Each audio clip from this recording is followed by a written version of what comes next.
అడిగి తీసుకోవడానికి అది కళ్ళు సీసా కాదు, తాటి ముంత కాదు. సుబ్బులురా, సుబ్బులు.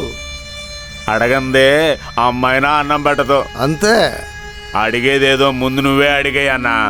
అందుకే కదరా అన్న కనకరాజుకి డబ్బులు ఎప్పుడు అడిగితే అప్పుడు ఇస్తున్నాడు. వాడికి ఏమన్నా కొత్త? తెలుసుకుంటాడులేరా. ఎప్పుడు? సుబ్బులు పెళ్ళైన తర్వాత. నువ్వే ముందు అడిగేయాలా. అది లెక్క.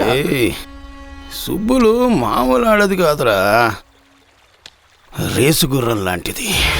దాన్ని దారిలోకి తీసుకురావాలంటే మామూలు విషయం కాదు.